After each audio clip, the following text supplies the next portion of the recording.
黃明志涉命案被扣留，新歌 Very 碎 Demo 版上線引熱議。馬來西亞歌手黃明志近日因台灣網紅謝佑森命案，再度成為輿論焦點。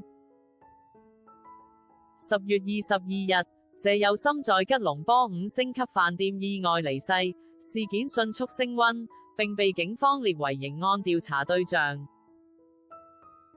黃明志因曾與謝佑森同處現場，隨即被大馬警方通緝。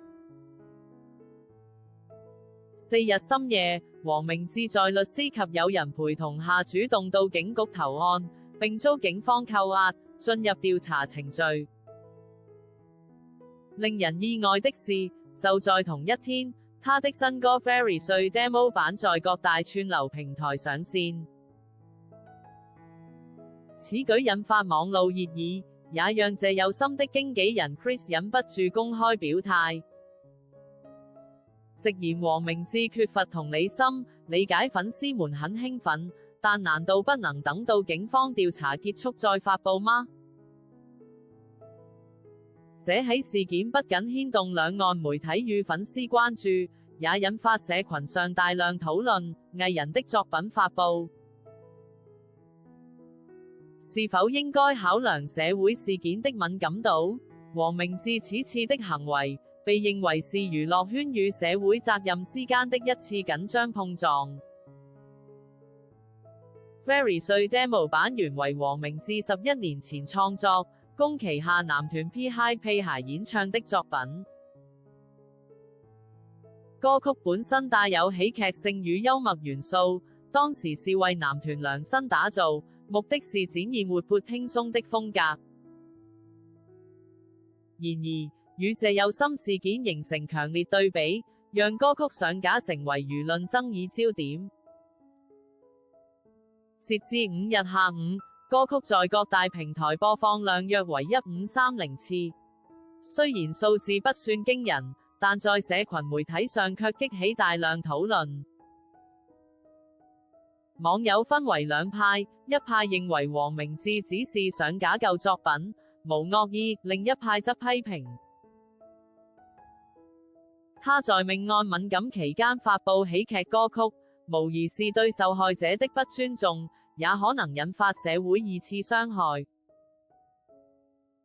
謝佑森經紀人 Chris 對此表示，歌曲內容雖然帶有娛樂性，但事件背景極為嚴肅，應該將發佈時機與受害者感受納入考量。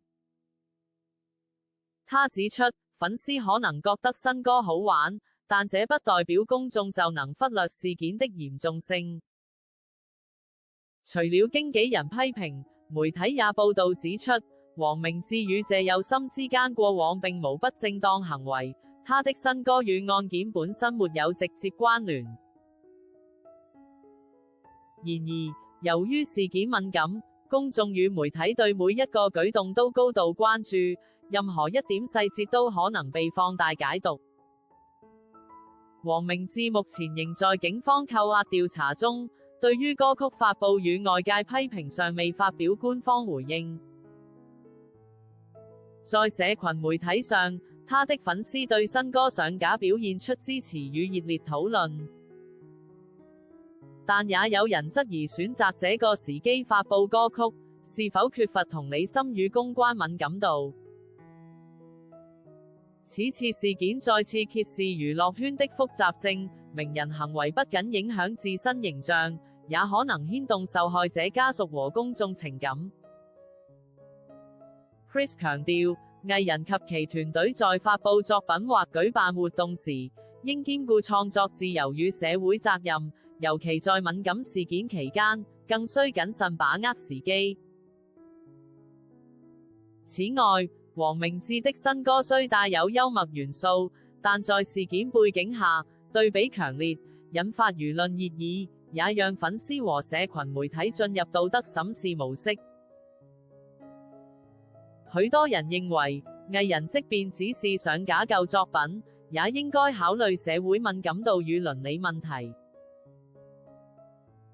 值得注意的是，黃明志過去多次因言行引起爭議，如在金門拍攝 MV 與政治諷刺歌曲等，常被視為敢言或具爭議性的藝人。然而，這一次的事件涉及命案，敏感性遠高於過去的風波，使得公眾與媒體對其行為的關注度顯著升高。謝又森於10月22日在馬來西亞吉隆坡5星級飯店離世，全身赤裸於浴缸中。起初醫院判定死因為心臟病發，但隨後調查進入刑案程序，黃明志也因此被通緝。黃明志當晚主動投案，並接受警方訊問，強調願意配合調查，不會逃避。黃明志的新歌《Very 碎》Demo 版在此期間上架，再次引發爭議。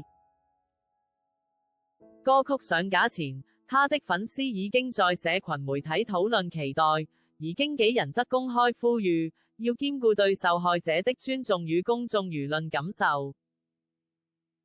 這也揭示了娛樂圈與社會倫理之間微妙的平衡，創作自由與敏感時機的衝突。此次事件凸顯了藝人行為與社會責任之間的界線。黃明志的新歌雖是舊作，但在命案敏感期間發布，引發媒體、粉絲及受害方經紀人高度關注，也引發公眾對娛樂圈道德與敏感度的討論。事件提醒我們，娛樂作品的發布不僅是創意與商業決策，更牽動公眾情感與社會倫理。在輿論高漲與事件敏感期，藝人與團隊更需謹慎，把握時機，展現同理心與社會責任感。黃明志此次的決策，無疑讓娛樂圈與粉絲再次深刻體驗明星自由創作與社會倫理之間的張力，也為日後類似事件提供了警示。